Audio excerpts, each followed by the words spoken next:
Fala pessoal, tudo bem? Esse é mais um episódio do PBcast. Aqui quem fala é Léo Costa. E aqui quem fala é Lucila Costa. Lu, hoje a gente vai conversar com a jornalista Tati Maeda. A gente vai falar sobre as tretas do jornalismo, por que jornalista erra tanto em comunicação em ciência e saúde, falar um pouquinho sobre os influencers em saúde e comunicação científica em geral. É isso aí, mas antes disso, solta a vinheta.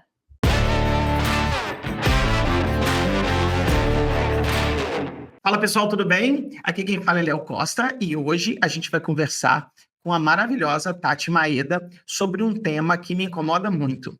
E antes de eu passar a palavra para a Tati e para a Lu, eu sempre gosto de dominar a primeira fala, peço desculpas meninas por isso, é um ato centralizador meu, é que a Tati, ela provavelmente ela foi convidada não só pela competência dela, mas porque ela, às vezes, ela me acolhe quando eu estou irritado com a imprensa brasileira, principalmente a imprensa.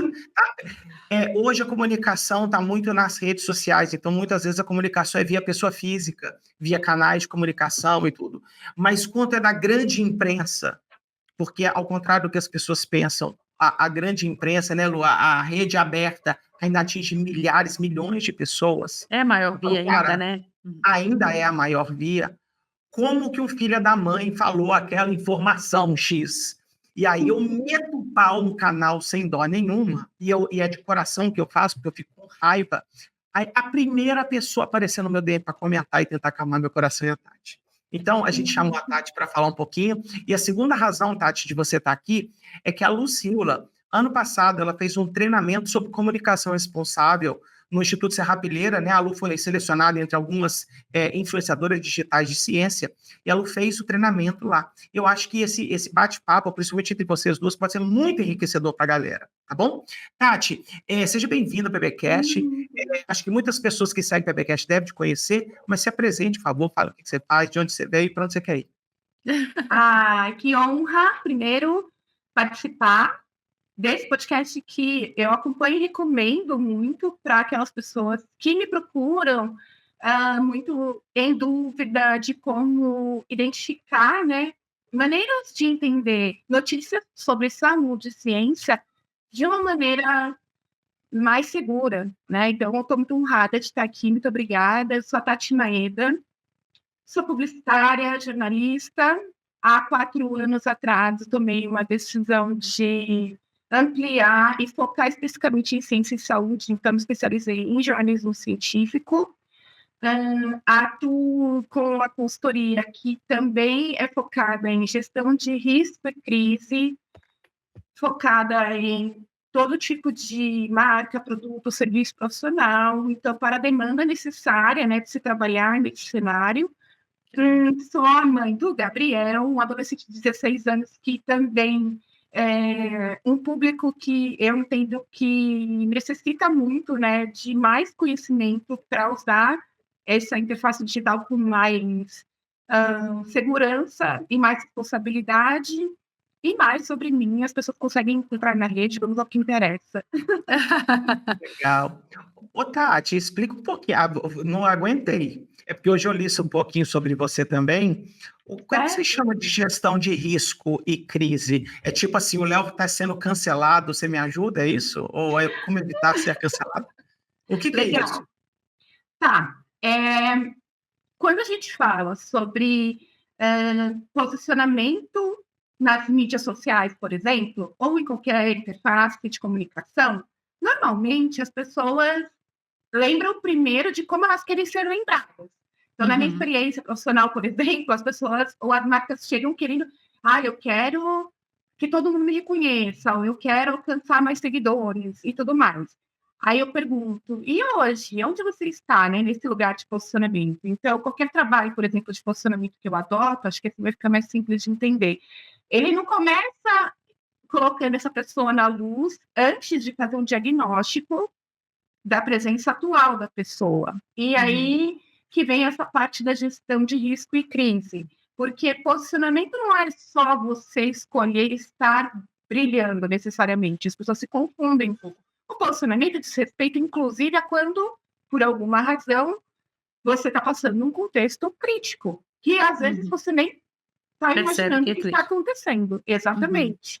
Então, o que eu em aula, né, porque sou professora na área de gestão de risco e crise em pós-graduação, por exemplo, passo normalmente para as pessoas. A crise é quando a, a notícia que gera esse ruído sobre a imagem, ela está se espalhando exponencialmente por qualquer tipo de veículo midiático. Então, não é só a mídia social, mas também os jornais, as revistas, na boca das pessoas, na TV, de uma maneira muito rápida, exponencialmente. Isso é um contexto crítico passível de uma iniciativa de gestão de crise, que vai visar, primeiro, entender o que está acontecendo, para daí tomar as decisões sobre como nós vamos mitigar esse cenário e depois, com calma, tratar da saúde da marca ou do profissional. Legal, Tati.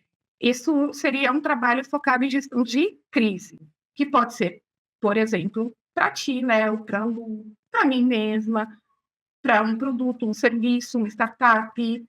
Eu digo que qualquer coisa na face da Terra hoje que exista e se apresente como público, tá? Daria para fazer um trabalho de gestão nesse sentido.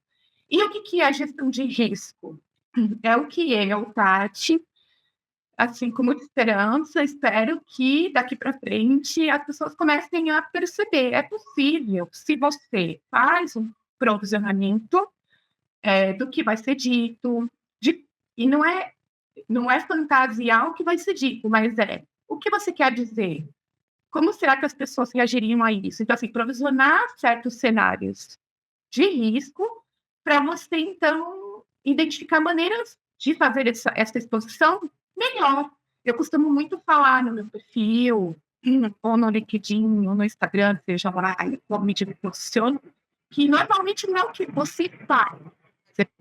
Você fala que provavelmente pode ser.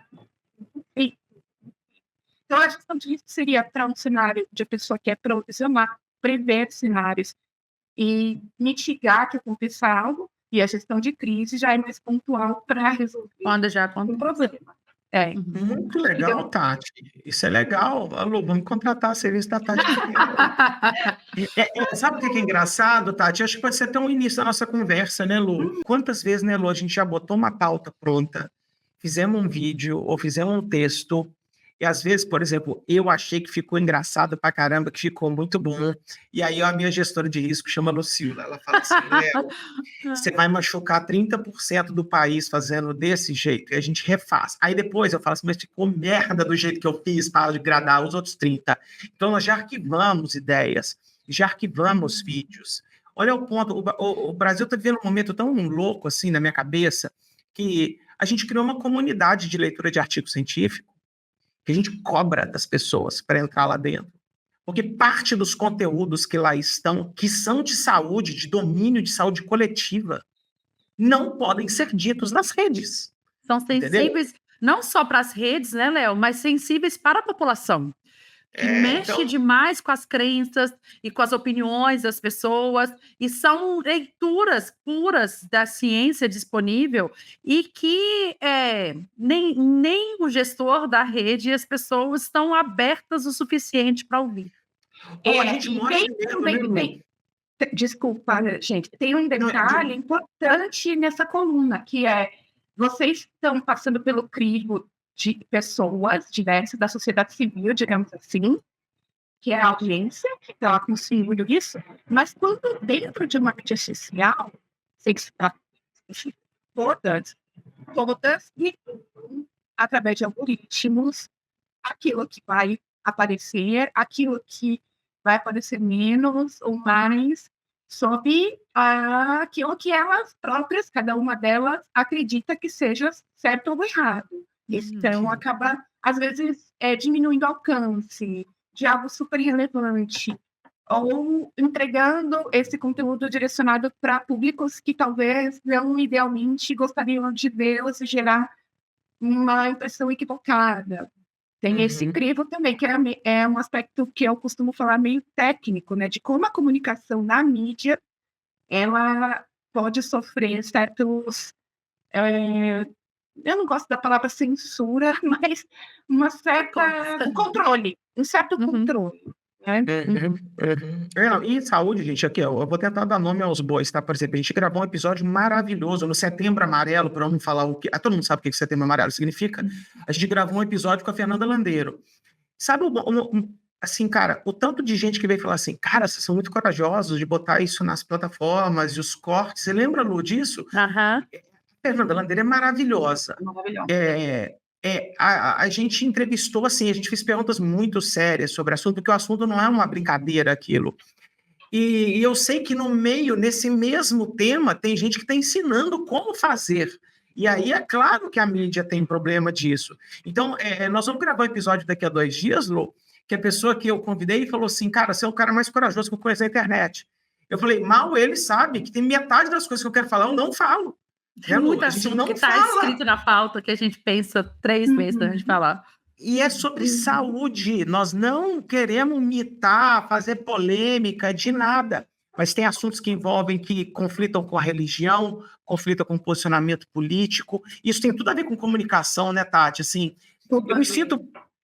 Talvez por eu nasci de forma pensamento mais liberal, meus pais nunca me podaram de dizer o que eu penso. Eu fico muito bravo quando eu tenho que regular. Eu entendo a ideia de regular a forma, mas tem temas que eu falo assim, cara, quando eu falo assim, a Lu e o Luiz, que trabalham no marketing com a gente, que é um cara maravilhoso, eles falam, você tem certeza que você quer falar dessa seara? Eu falei, eu tenho, entendeu? E às vezes, na maioria das vezes, eles têm razão de tentar, de alguma forma, me botar algum controle, porque talvez seja mais pede do que ganha. Isso é uma loucura, assim, eu não sei qual é o esse problema. Mas, na verdade, assim, a gente brinca que a gente controla aqui, até pegando a sua fala de antes, que a gente sabe que a notícia ela tem que ser passada, mas somos seres humanos também, né? E ainda mais é uma empresa familiar, a gente protege a crise, que a crise vem em cima de uma pessoa dentro de uma empresa familiar, que no frigir dos ovos, como se diz assim, né? A gente está protegendo pessoas amadas. Então, a gente fala assim, são informações de importância pública que poucas pessoas realmente têm coragem de falar, e é de extrema importância que o conhecimento passe de forma adequada, mas muitas vezes você também pensa assim, mas eu também quero proteger a pessoa que está falando, né? Sim. Sobre esse tema em específico, por exemplo, existe no jornalismo... você faz faculdade de jornalismo, e aí o que difere? Eu fui muito, assim, confrontada na pandemia, principalmente, quando eu tentava explicar a diferença de fato e opinião, para tentar um pouco que as pessoas exercitassem um senso crítico sobre como elas estavam lendo as coisas, né? Então, vinham muitos ataques a mim, assim, mas e daí que você é jornalista? Porque eu também faço isso no meu Instagram, e eu sou, todo mundo é produtor de conteúdo. Agora, mas a questão é que quando eu fiz a minha graduação, por exemplo, né, em jornalismo, a gente estuda maneiras corretas de abordar determinados assuntos, ideais, né, digamos, não corretas, mas mais ideais de comentar determinados assuntos. Já na minha especialização em jornalismo científico, passava bem enfaticamente sobre esses temas que nas mídias a gente considera mais sensíveis. Então, sobre ocasiões como Setembro Amarelo, ou qualquer outra notícia que envolva aspectos de ciência, seja no produto, na vacina, seja nas medicações, para como fazer uma entrevista que seja honesta e dê segurança para as pessoas entenderem que aquela informação é segura para que elas possam seguir em frente. Então, é ensinado para um jornalista científico como ele deve fazer isso. E passa por essas etapas, por exemplo, procurar especialistas de organizações oficiais de saúde antes de fazer qualquer divulgação, né? Então, o que por exemplo, eu acho que vocês viram acontecer e que eu acho que é legal acompanhar. Muitas vezes, tanto no Setembro Amarelo como no evento pandêmico, todo mundo falava sobre tudo. E aí, normalmente, pessoas, porque colocaram isso como uma pauta política, digamos assim, deturpavam um pouco a informação que era passada e xingava a imprensa ou os jornalistas, ou principalmente ataques específicos a jornalistas.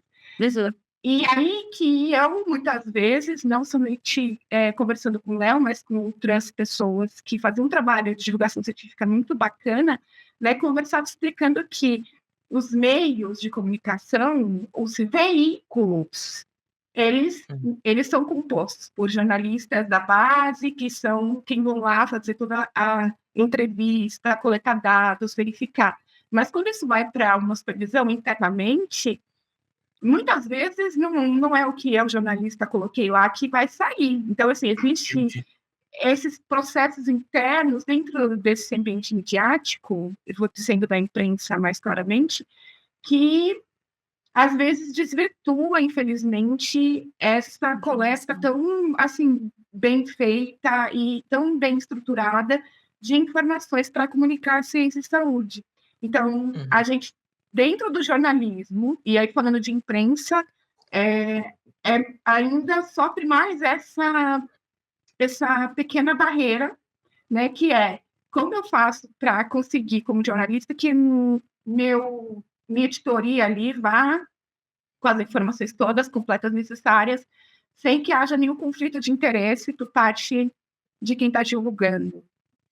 Ô, Tati, posso contar um detalhe, uma historinha bonitinha, que a Lucila está envolvida. A Lu vai lembrar dessa história.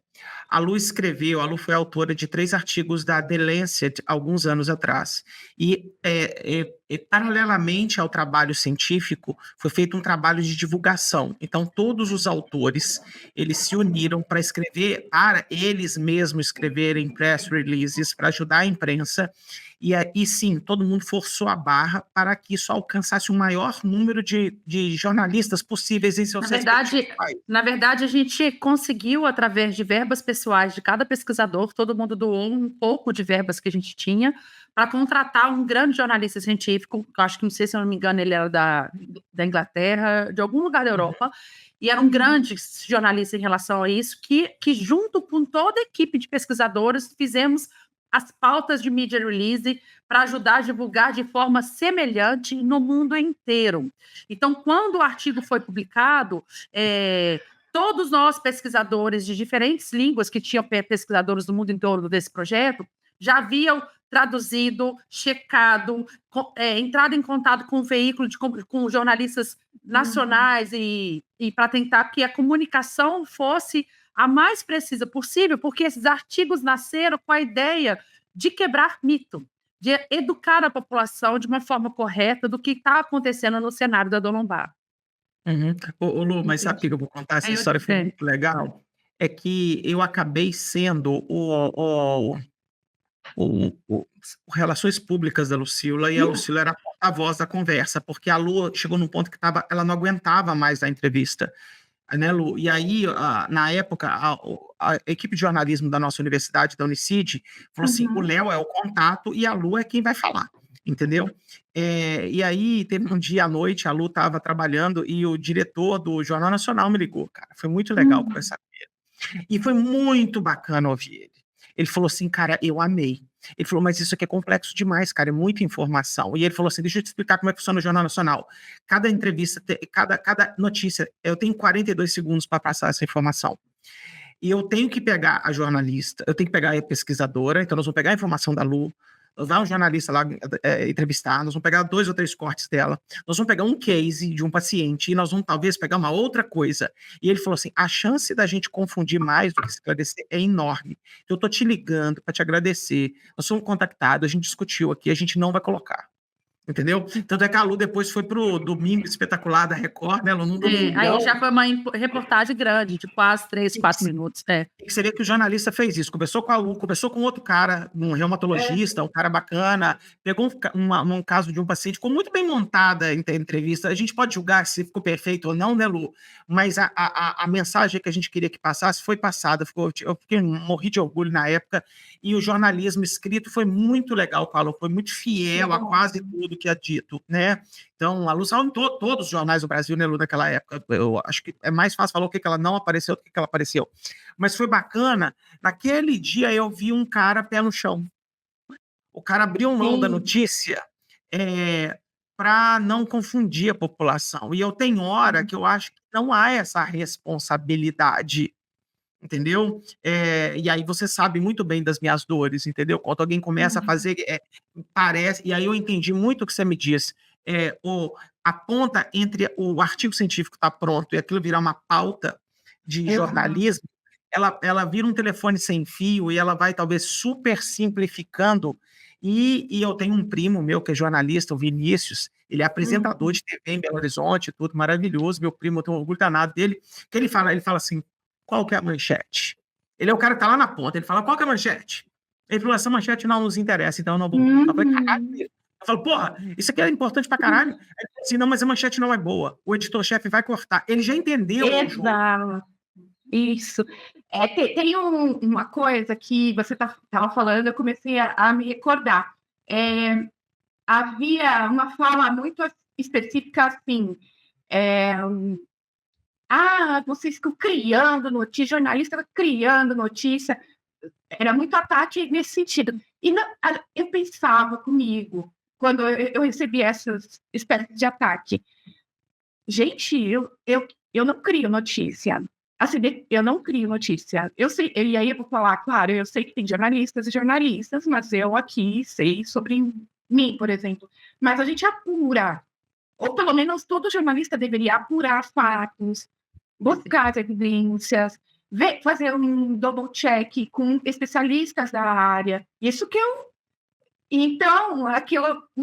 pessoalmente, né?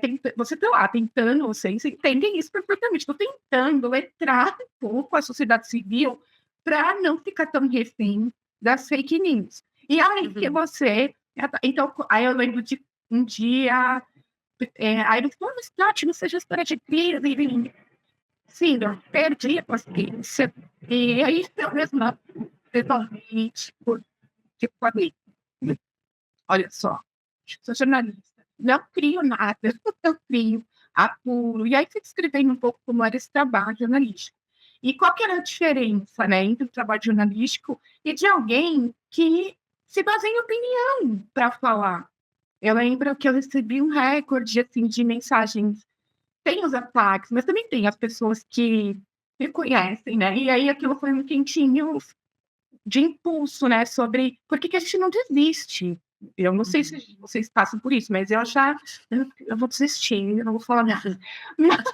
Por que a gente não desiste? Porque também tem muitas pessoas que entendem, que agradecem, que se sentem, nossa, e isso é muito, para mim, é muito gratificante. Agora, dinheiro é importante, mas isso eu acho que sobre o trabalho, né, e o que é a intenção dessa divulgação e do profissionalismo com que eu faço aquilo, é isso que me importa, né? Quanto talvez isso esteja impactando para algum a vida das pessoas, né?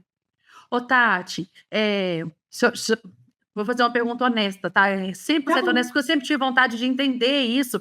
E hoje você falou essa fala, e no treinamento que eu fiz, que o Léo mencionou no início, eu percebi muito que a gente teve muitas pessoas que foram convidadas para falar com a gente, tanto no meio jornalístico e do jornalismo, e também pessoas que trabalham só com a divulgação, cientistas e alguns cientistas, né? Eu era só aluna, eu era uma ouvinte, uma cientista infiltrada como aluna ouvinte, e eu aprendi muito, muito, porque quando você entende como as coisas funcionam, você fica assim, onde no meu lugar como pesquisadora eu possa vir tentar ajudar, somar ou me modificar para que a mensagem, no final, a gente quer que a população recebe, todo mundo. Eu acho que toda a equipe, jornalistas, comunicadores e pesquisadores, quer que a informação chegue correta nos ouvintes. E uma coisa que me preocupa, e eu confesso que toda hora que eu escuto, e eu sei que a formação me dá um elevador na barriga, sabe aqueles calafrios? Que é a forma como a gente busca informação. que é onde eu calo o meu e do Léo, né? Quando eu escuto muito pessoas que trabalham com comunicação científica, eu escuto muito essa frase assim: todos nós somos treinados a verificar a informação, a double check, e principalmente essa fala que você falou é igualzinha que eu escutei de várias pessoas assim: ir atrás de pessoas que lideram organizações, conselhos, porque é um pouco, né, de liderança daquele assunto. E aí, é muito legal isso, eu acho muito legal. Mas falando como cientista, pensando como cientista, o nosso calafrio, por exemplo, que a gente pensa, é que conhecendo um pouquinho como é formado associações, como existem associações de muitas coisas que não têm evidência científica. E na hora que, por exemplo, eu vou dar um exemplo que é um calo que me incomoda, que eu sempre dou esse exemplo. As PICs. Uhum. Existem várias PICs, né, que são as práticas integrativas do SUS, né, de complementares do SUS. Existem várias associações e as PICs foram incluídas no SUS através dos líderes das organizações. Eles que foram os convidados para debater cientificamente o que deveria ser integrado ou não. Mas aí eu penso assim, essa associação se formou porque tinha um grupo de pessoas que acreditavam naquela terapia, e está na parte da crença ainda. Porque muitas vezes elas não têm evidência. É um grupo de pessoas que acredita que, por exemplo, aromaterapia. E essas pessoas se unem para falar algo que todos acreditam, mas falta ciência. E na hora que toda reportagem, toda decisão de lei pública é baseada na associação, falta ciência.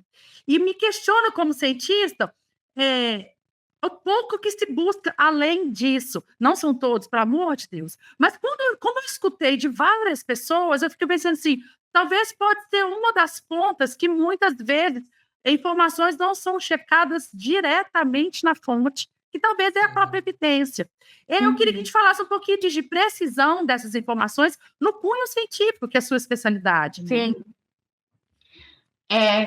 Eu não sei se é sabido por vocês, assim, que no Brasil é baixíssima a quantidade de jornalistas com especialização científica na miséria. É ridiculamente baixo. Por quê? Porque é caro, né? Então, aí, por exemplo, eu já chamei de outros jornalistas que eu estou trazendo muita polêmica, que assim, ela meio declarou o caos que é você comunicação de ciência num cenário crítico, sem que as pessoas estejam preparadas, tá? Então, lá, eu recebia muita ligação de jornais super reconhecidos e tudo mais, me pedindo, pelo amor de Deus, se tinha mais pessoas com especialização científica, porque, eu vou falar uma coisa super séria, grave. Eles estavam colocando o colunista da área de esportes para fazer as matérias. E é super sério, porque essa pessoa desesperada... E assim, eu vi amigos, colegas meus jornalistas de agências de notícia ou de imprensa brasileira aqui, né, falando de Brasil, pedindo socorro, me ajuda aqui, eu não sei nem onde buscar, também não sei ler. Eu indiquei vocês para muita gente. Assim, falei, eu acho que se você começar por aqui, né, entendendo prática baseada em evidência, você vai entender a importância, por exemplo, de buscar depois futuramente uma especialização específica em jornalismo científico, porque ela vai trazer uma rede de contatos confiável e muita bagagem, muita informação para a gente se preparar quando for em busca dessas informações. Então, o que eu acho que responde um pouco isso que você disse é que eu vou falar assim de Brasil, que é o que eu conheço bem, onde eu estou a par. Infelizmente, o que acontece é que os jornalistas não têm a mínima noção de como entrevistar para saúde, ciência ou meio ambiente e questões de pautas climáticas. Não tem nenhuma ideia de como se faz isso. Acredita que é só fazer o arroz com feijão. Então, eu fui lá, conversei com uma pessoa contra, uma pessoa a favor. Esses dias com o Léo, a gente conversou sobre isso, né? E redigiu. Não confirmou, não buscou entender se aquilo realmente é fato, se é opinião, não tem conhecimento sobre quem é a pessoa que está ali se posicionando, falando sobre o assunto. Então, isso acaba gerando esse Muito problema. ruído. Tati, eu acho que você sabe esse termo bem, eu aprendi isso com jornalistas, tá? O tal do dois-ladismo, né? Ele quer sempre ouvir os dois lados e parece ser justo, mas é muito louco isso, né? Tem hora que fala assim, cara, tem hora que não tem dois lados essa conversa. Entendeu? Se você A visão do pesquisador pensa assim, né, Léo? Que assim, não, tudo bem, a gente quer outras opiniões, lógico, não opinião, né? A gente quer debate científico, talvez, mas tem coisas que é o fato. Exato. Exato. E não tem outro lado. Houve, por exemplo, eu assim, em uma plataforma digital específica, não sei se posso falar, mas profissional, é o LinkedIn, eu tenho uma expressão, um alcance maior do que em outras mídias que eu me posiciono, e lá eu tinha a chance de criar artigos.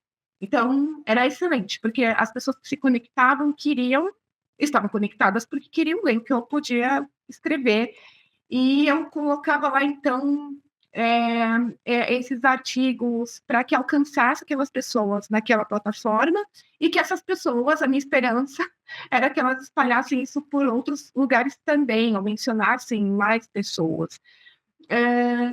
Mas quando eu estruturava as informações, por exemplo, né, a respeito de vacina, até tive a oportunidade, Léo, a aproveitar e agradecer, né, de entrevistar o Léo, porque eu comecei a entender que as pessoas simplesmente nem entendiam como é que uma vacina chega na sociedade civil, né? Saber, por exemplo, que existem os testes, como são esses testes, quais são os testes. Eu falei, pelo amor de Deus, preciso entrevistar alguém que faça isso. Mas esse negócio de dois-ladismo, ou seja, que talvez alguma leva aí de jornalistas adota, nunca fez parte, então, da maneira como eu, jornalista, entendi ser a comunicação necessária para informar algo que já tenha uma evidência. O que talvez a gente pode fazer, por exemplo, só para dar um cenário exemplificando, é falar sobre, mostrando o que tem sido dito, e aí refutar com aquilo que a gente tem de evidência, ou seja, reforçando, né, e sempre, olha, atenção, aqui é uma maneira de se fazer, mas ainda não é todo mundo que age dessa forma, né? Sabe outro problema que eu acho que vai existir para a eternidade no jornalismo científico, Tati, e em comunicação científica, porque eu não quero restringir essa conversa aqui a jornalismo, só a imprensa, tá? Claro. A Lu vai lembrar dessa história também. Jornalistas parece que eles não suportam a incerteza, que é a única coisa que o cientista faz. Ele fica modulando a incerteza. Né? Então a gente tem uma opinião. A Lu me contou uma história tão bonitinha, Lu, né? Você tem uma opinião, aquela opinião a gente chama de hipótese, aí a gente vai tentar construir um experimento para ver se aquela hipótese é verdade ou não, se aquela opinião vira fato ou não vira. Mas ela não necessariamente ela vai virar um fato. Ela pode virar um fato que foi mal construído, que foi a gente não controlou para todas as variáveis. E aquele fato de hoje ele pode trocar daqui a 6 meses, daqui a 6 dias. Né? Um exemplo que eu gosto muito de dar, Lu, vou contar aqui, é que a Tati talvez vai, na hora que eu contar isso, depois você busca essa informação. Alguns anos atrás foi dito que correr descalço, sem sapato, ele poderia prevenir lesões nos membros inferiores. Então, vou falar do papo de fisioterapeuta, mas de saúde também. E um pesquisador maravilhoso, Daniel Lieberman, um antropologista, fez um experimento na África com pessoas que nunca tinham usado sapato na vida. E montou um laboratório de biomecânica no meio da terra batida e mandou os caras correrem, e depois ele botou sapato nesses caras. E ele fez o contrário, pegou pessoas que somos como nós, da sociedade moderna, em teoria, que a gente só corre com sapato, e a gente fez um teste com sapato e um teste sem sapato. E ele percebeu que várias cargas biomecânicas mudavam quando a gente corria descalço, e o sapato influenciava a forma que a gente corria. Isso foi capa da Nature. O estudo não é muito bom, metodologicamente ele é muito bom, mas a ideia é boa pra caralho. Caralho, o cara foi no meio da selva, na África, pegou o cara que corria descalço. Resultado, capa da Nature. A capa da Nature era 2 pés, de um homem negro descalço e falaram assim, pô, aí capa da Nature, adivinha o que a imprensa fez? Espalhou aquilo de tudo quanto foi jeito. E as marcas, o que aconteceu? Sapato minimalista, vamos correr descalço, bum, bibibi, bobobó. O que aconteceu é que essa é uma outra frase da Lu, aquele foi um primeiro tijolinho científico de uma parede que não estava pronta ainda. Então, e a ciência se autocorrige o tempo todo. Ninguém comunicou aquilo com a incerteza que aquilo merecia. Aquilo comunicou como se fosse uma novidade científica que o mundo ia mudar. Que sapato não servia mais para correr, tênis de corrida. Acabou o amortecimento, não precisa. Amortecimento virou vilão, né? De uma hora para outra. Ouvindo a história, eu ainda pensei, ouvindo na maneira como você contou, né, Léo? Tipo, tá, mas as pessoas da sociedade moderna correram onde? Aqui, aqui onde estamos ou lá na África? Porque, não sei, para mim isso influencia, né? Existem diversos... Não, e o desfecho era uma coisa meio de máquina, não era assim, esse desempenho da pessoa melhorou na corrida, etc. Correr descalço não é errado, mas exige uma série de adaptações, etc. A gente leu muito sobre isso, né, Lu? É impressionante, Tati. Isso a gente morava na Austrália quando começou isso, né? 2004, por aí. Me desculpa, quando a gente chegou no Brasil, estava muito na hype, 2010, nós somos em 2024.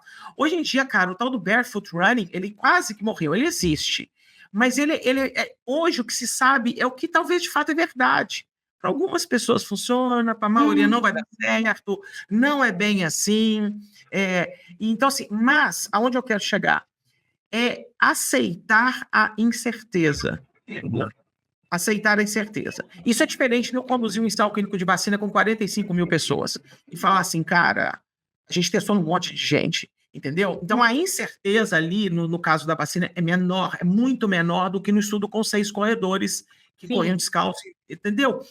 E onde eu quero chegar, e eu queria sua opinião sobre isso, a gente, como é que chama? O Rodrigo Boccaccio, eu já falei essa história algumas vezes, que é da Globo, na época que a gente fez um curso, uma tarde com ele na universidade, ele era o âncora que mais aparecia no Brasil em minutagem. Ele era do Bom Dia São Paulo, do Bom Dia Brasil, do Fantástico, quando o Bonner estava cansado, era ele. Ele é super gente boa, um cara nota 1000, no coração, tamanho do mundo. Eu achei ele maior gente boa. Eu levantei e falei sobre incerteza. Ele falou assim, a gente não quer saber sobre incerteza. Isso não vende. Incerteza não vende. Eu queria morrer na hora que eu vi isso. Entendeu? Porque são dois mundos tão diferentes. Quando você conversa, eu falo com o Léo, sempre esse debate, eu falo assim, é gostoso estar hoje, assim, né? Dois cientistas conversando. É porque... Para mim, de novo a frase, como dois treinamentos profissionais são totalmente diferentes e que no final influenciam ambos, tanto pesquisadores como comunicadores de saúde, de qualquer coisa, ambos querem fazer algo que mude a sociedade, que comunique e que mude o que está acontecendo no mundo, tanto pela ciência e tanto pela comunicação. E a forma de treinamento desses profissionais e a forma de conduzir as profissões são antagônicas no nosso modo de pensar. Não, eu concordo totalmente. E o que eu penso, ouvindo essa história e a questão do Bucarate que ele trouxe, há algum tempo eu comecei a refletir, né, sobre, como a gente faz para que diminua a incerteza das pessoas, para que a gente tenha mais qualidade e as pessoas possam fazer escolhas melhores sobre saúde e ciência, mas sobre tudo, não é só sobre saúde e ciência especificamente. Eu fiquei me questionando e pensando no que eu conheço, que é o arcabouço aqui de comunicação, jornalismo, dos veículos. Eu, por exemplo, já trabalhei em veículo, eu fui editora web dos Jogos Olímpicos pela Rede Globo, fiz trabalhos para o Record, já fiz algumas coisas com a SBT, mas por que eu não fiquei nos veículos? Eu penso exatamente como vocês, e sempre me inquieta muito, né, pensar como, afinal de contas, a gente faz para que a gente consiga deixar mais a informação mais limpa, cada vez mais qualificada, para que as pessoas não sintam dúvidas. E aí eu estou num lado, digamos, eu tenho essa opção de olhar um lado. da comunicação, dos veículos, por ser jornalista, por ter estudado comunicação, ser publicitária, mas eu também sou a Tati, pessoa física, que tem as demandas e que também sente angústia de ver que, às vezes, eu preciso ir muito fundo para encontrar aquilo que não é manipulado, que não é incerto, né? Eu comecei a me dar conta, e aí não sei quanto isso responde, Léo, o que você perguntou, mas que do lado de cá existe muita conflito de interesse. Acho que o papel que seja mais chato que ficou corrigido. Por que você faz um treinamento jornalístico aqui e um treinamento de comunicação ali que dizem coisas antagônicas para que você faça? Por que os próprios jornalistas e os próprios veículos comunicam de maneira completamente diferente e ainda bastante incerta? Quando você vai a fundo, eu não vou nomear, mas assim, existe, infelizmente, por parte dos donos das emissoras, ou por parte dos donos das revistas, dos jornais, eles vendem publicidade, por exemplo. Então, assim, tudo isso interfere, é muito triste dizer isso, na maneira como a comunicação vai ser feita e como ou quanto a gente vai aceitar um desfecho ainda incerto, né? Ou não pronto, né, com um refutado ou confirmado, né, como uma evidência, vai reger muito a maneira baseada nessas questões que são ligadas, eu acho que posso dizer isso, conflito de interesse. E aí, quando eu comecei a me dar conta disso, eu lembro de uma conversa, Léo, que a gente teve também sobre um pouco esse desespero que a gente sentia de ver como as pessoas caem e acreditam piamente nas mentiras.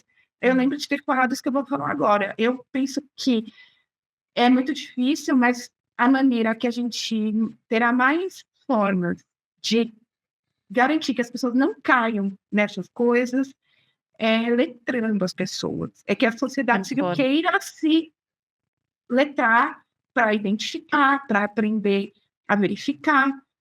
Aí você fala, pô, mas Tati, você está pondo a responsabilidade na sociedade civil. Eu não sei se eu chamaria de responsabilidade, mas é uma esperança para que você mesmo não seja refém de mecanismos que politizam ou se apropriam de saúde e ciência, por exemplo, para te convencer. Perfeito, verdade. Eu não sei, assim, é muito difícil falar para mim. Isso, mas eu também se pergunto. Ô, Tati, hoje de manhã, eu vou contar o que eu bate-papo com você hoje, Léo. Eu teve hoje, fui checar a informação, que o vídeo que eu vi nesse fim de semana não era do fim de semana, era de 2021. Mas alguém resquentou. 2021, foi no meio da pandemia. 2021. Alguém resquentou esse vídeo e apareceu para mim ontem umas 3, 4 vezes, de pessoas postando, e eu vi, e eu, caramba, era sobre transvacinado. Não vou entrar muito em detalhe para a gente não entrar em polêmica aqui, mas foi um vídeo. E eu falei, gente, que vídeo nada a ver, e eu assisti. Quando eu assisti, eu tive a maldade, ou a tabatoa, sei lá, que eu estava fazendo, de clicar, e pá, ninguém comprou essa informação. E aí eu fui ler os comentários. Era muita gente aplaudindo a informação, eu me sinto representado. E aí, ali eu vi várias coisas. Aí eu fiquei horas, aí eu perdi meu dia de trabalho, porque aí eu fiquei horas lendo mais de 15 mil comentários, que aí eu comecei a identificar padrões. Padrões que, na verdade, e hoje eu tive a certeza assim, que esse negócio foi falado em 2021 e as pessoas estão colocando como atual agora de novo,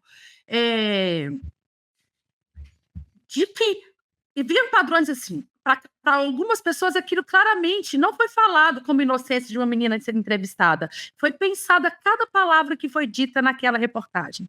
E os comentários tinham assim, pessoas que perceberam assim, você não percebeu a maldade, que na verdade isso é uma crítica política à situação que estamos vivenciando, então tinha tudo politizado. Tinha pessoas que na pura palavra da ignorância, por falta de conhecimento, de letramento científico, fica ali vendido e acredita naquelas palavras, e ali o leigo, totalmente leigo, que está ouvindo e está perdido, e começa assim, faz sentido, não faz sentido, e fica perdido no meio do tiroteio. E aí eu falei para o Léo, falei assim, Léo, Sempre houve comunicação e nunca a gente viu, como cientista, tanto se falar de ciência nos veículos hoje. A palavra ciência e os termos da ciência. A pandemia nos trouxe isso. A pandemia nos trouxe muito debate científico, principalmente voltado para a saúde. E eu falei com o Léo que nos trouxe termos importantes da ciência. Então, termos que só nós cientistas falávamos, randomização, meta-análise, revisão sistemática, odds ratio, aquelas coisas assim, não se falava assim no jornalismo. Agora esses termos estão presentes, eficácia, dano, estatisticamente significante. E assim, então são palavras que agora, quando eu leio uma reportagem ou uma notinha de associações que traz informações inadequadas, os termos estão todos lá.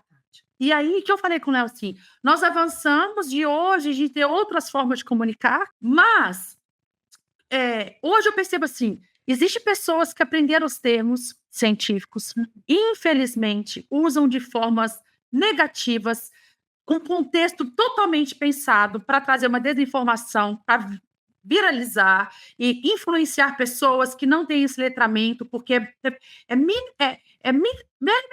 pensado assim de forma tão amarrada que te faz um convencimento populacional enorme.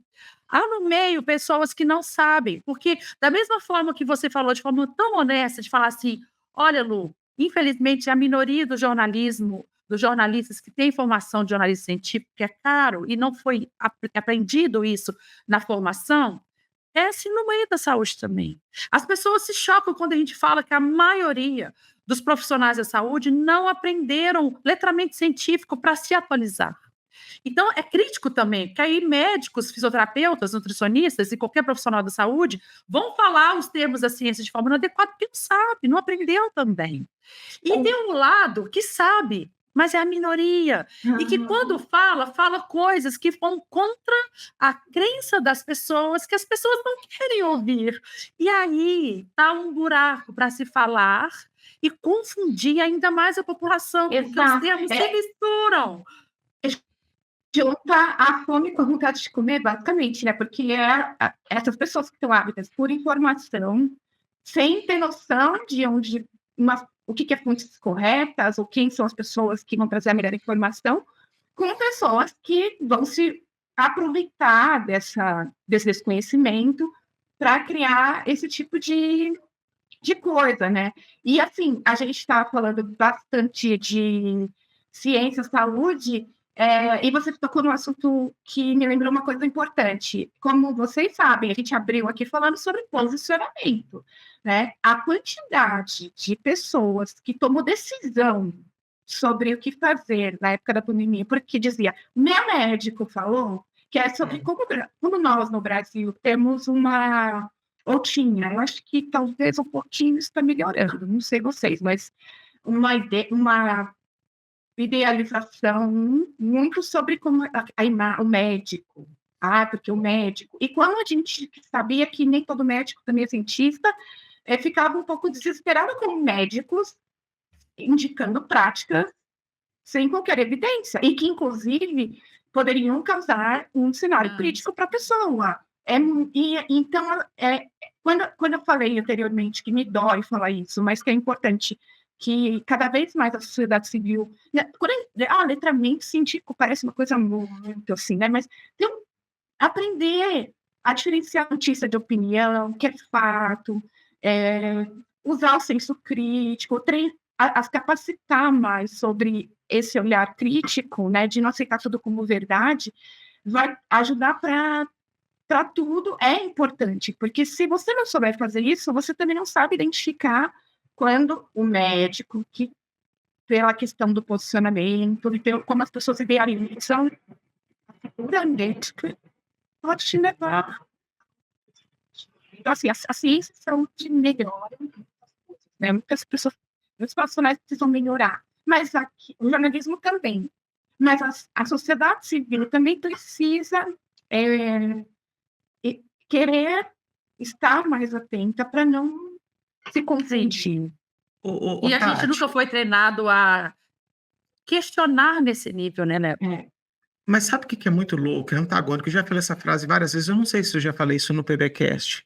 Hum. Nas minhas palestras presenciais eu falo isso. Quando eu dou em palestra em público, que modéstia à parte, eu acho que onde eu sou melhor, eu lhe peço para a galera falar assim, cara, você acha que o brasileiro é desconfiado das coisas? Aí todo mundo fala assim, a gente desconfia de tudo, porque tem muito ladrão no Brasil e tem corrupção, tem que ficar de olho mesmo. Aí eu boto umas telas assim, né? Eu não sei quantas mil pessoas caíram no golpe do Pix, no golpe do joguinho do Tigrinho e etc. toda. A gente elege político corrupto, aí ele rouba, a gente reelege o cara é misógino, aí a gente vai lá e reelege o cara, a gente não aprende, fala, não, mas ele rouba, mas é bom, quem não vai lembrar, né, quem mora em São Paulo, né, as frases malucas e tudo. Exato. Aí eu falo assim, aí eu faço a segunda pergunta, eu falo, o brasileiro é cético? E eu explico o que é ceticismo, que é você questionar a informação. Eu não estou falando que você vai duvidar de cara, mas você fala, é isso mesmo? E aí aí o ceticismo, o desconfiado é lá em cima e o ceticismo é lá embaixo. E é por isso que a gente cai tanto em golpe. Entendeu? E aí o letramento científico, que é o que você se refere, a gente percebe, não precisa falar, tem estudos sobre isso, que o letramento científico, não só no Brasil, como no mundo todo, ele é muito baixo, e no Brasil é muito pior. Então, qualquer pessoa com alguma credencial de autoridade, ele derruba, e você não está nem aí. Então, eu e a Lu estamos de saco cheio de conselho regional, de associações, não sei o que, do SUS, esses grandes rótulos que colocam, e nada mais são do que gritos de autoridade de pessoas que não têm o menor, ou são ignorantes, ou são bandido mesmo, entendeu? E, assim, o que você pensa disso tudo aí? Você falou uma coisa importante sobre os conselhos. Eu vou contar aqui um case, de certa forma. Eu atendo consultivamente. O que começou a acontecer, principalmente com o que aconteceu da pandemia, né? Não era tão abrangente a quantidade de médicos e cientistas se expressando na mídia social, se expressando, né, nas mídias. Porque eu fui tentar entender, jornalista, curiosa, não, porque vou ficar falando que eu virei blogueirinha. Então, assim, médicos e cientistas tinham muito medo de serem desqualificados na sua imagem por estar fazendo blogueiragem. É assim que os médicos me falavam. Mas também, e aí eu falo, quantos médicos não me procuraram lá no Instagram, por exemplo, assim, pelo amor de Deus, me ajuda, porque assim, eu tô desesperada. Assim, na porta do plantão, uma pessoa fazia videoconferência comigo e falava, me ajuda, como é que eu faço para comunicar? Porque ele sentia dificuldade de, justamente, adequar, talvez, essa linguagem para esse modelo midiático, né? Porque às vezes falar, né? Beleza, então eu comecei a atender. Mas tem um caso que eu atendi que o profissional falou assim, olha, mas eu não vou colocar nada de nutrição, eu sou nutricionista, nem me colocar minhas credencial, nada. Não quero. Eu vou falar, mas assim, para não vir nenhum, não sei quem aí me cutucar. Ótimo, tudo bem, mas isso pode também gerar um ruído sobre a maneira como você traz a informação, porque a pessoa vai questionar, mas ele é mesmo, não é? Não, aí eu falei, bom, a gente criou um meio lá onde, então, as pessoas que queriam saber sobre as credenciais ou a toda do nutricionista, ia para o site dele, o site dele, a gente direcionava. E deu muito bom, teve poucos problemas, porque tinha muito de falar que a nutricional sendo falada para você não ter Covid, coma isso, como aquilo, cara, e esse pessoa estava maluco. Então, assim, para não dar chance para ninguém ir lá para o conselho e os conselhos virem interferir. Lembrei dessa história, porque você sobre como os conselhos, às vezes, causam. Deveria ser para ajudar, mas na verdade sou eu que estou falando, tá, gente? Eu mesma. Deveria ser para ajudar. Mas você não devia ficar acanhada de falar isso, não, porque a gente percebe isso todos os dias. Esse envergonhamento de médicos vir posicionar para não ser chamado de blogueiro é a mesma coisa que acontece com um cientista de carreira. Aí eu vou falar cientista mesmo de carreira, não só pessoas que têm doutorado. Tem muita gente que se denomina cientista, eu tenho doutorado, eu sou cientista, não deixa de ser. Mas, por exemplo, nós dois, que temos uma carreira de mais de 20 anos como professores, só trabalhar, minha carteira assinada estava lá, pesquisadora, o preconceito que tem até hoje de um cientista sair do muro da universidade e fazer a comunicação da própria ciência, de qualquer outra ciência, e de falar de ciência de uma forma blogueira. Porque a gente tem que sim adequar a forma de falar, porque não dá para falar da mesma forma que se fala num debate de uma defesa de uma banca, de um doutorado, num debate científico. A forma de debater na rede social, aqui no podcast, é totalmente diferente do que acontece no muro. Mas se a gente traz da mesma forma para cá, não funciona, porque a gente tem que se adequar. E o zelo da profissão faz a mesma crítica. Então, passa por um lado nosso de coragem, da gente também falar assim, vamos falar, e a gente vai falar puramente do dado, e se alguém vir atrás, nós temos provas que a gente falou do dado, e não da profissão, e não da pessoa, e não que a gente quer diminuir ou aumentar a profissão, a gente está tentando educar as pessoas, mas não é todo mundo que tem a coragem de realmente de peitar no sistema. E, Léo, voltando para a sua pergunta, que eu esqueci, você me perguntou opinião, né? Sobre você acredita que somos mais céticos ou somos mais desconfiados? É uma pergunta boa. Eu acho que depende, assim, eu acho que depende, porque, assim, falando de Brasil, né, e quando eu pego dados de, por exemplo, acesso à internet no Brasil, por faixa etária, por grupos, é muito abrangente. E assim, os locais dos quais, por exemplo, esse acesso acontece, determina, por exemplo, quem pode ser mais cético e mais levado a ficar pegado numa crença, mesmo que todas as evidências apareçam, e quem tem mais senso crítico para questionar e perguntar, determina.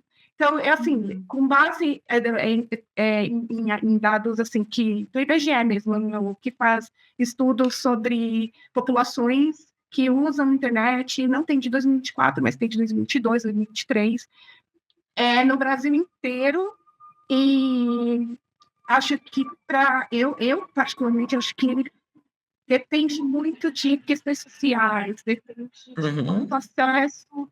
E não é só o acesso, porque a pessoa precisa compreender. Tem gente que acha informação, ok.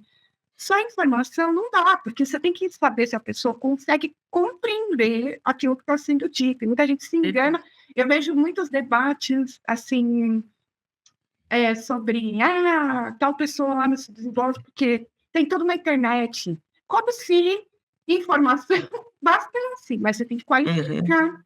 Né? Tem um certo jargão, quando a gente fala de inovação e tendências tecnológicas, que passa por o novo petróleo os dados. Dizem em inovação. E eu odeio esse termo, essa fala. Eu acho essa fala leviana, porque dados sem qualidade não é petróleo nenhum. E eu sou meio rechaçada no inovação, aí nos circuitos aí de palestra, porque, gente, eu falo isso lá no palco, depois que um monte de influenciador e pessoal que fala de inovação repete sistematicamente essa frase: dados é o novo petróleo. Se você tem dados que te dão informação deturpada, não sei, não é só rico, né, qualificado. Então, minha resposta para ti é que é opinião opinativa, com um pouquinho do que eu me baseio em dados aí de uso de internet no Brasil. Eu acho que isso pode ser uma coisa que, às vezes, parece que é muito cética, porque é a bolha que a gente está vendo. Às vezes pode parecer muito crítica, sistematicamente, porque também pode ser a bolha que a gente está pensando. Sabe uma coisa que me incomoda muito quando a gente está falando de ceticismo e tudo, e dados? Eu ouvi essa frase, dados, é um novo petróleo, são os dados. Eu ouvi essa frase há 3 semanas atrás. E na mesma hora vem a frase que eu acho que nós construímos, Lu, que eu falei, né? Se os métodos são ruins, os resultados não importam. Então, né, se a forma de coleta de dados ela foi enviesada ou coletada de qualquer jeito, o resultado que se dane, porque ele é inválido do ponto de vista científico, né? Então, eu acho que sim, bons dados vão mudar a história da humanidade, mas só os bons dados e poucas coisas são boas.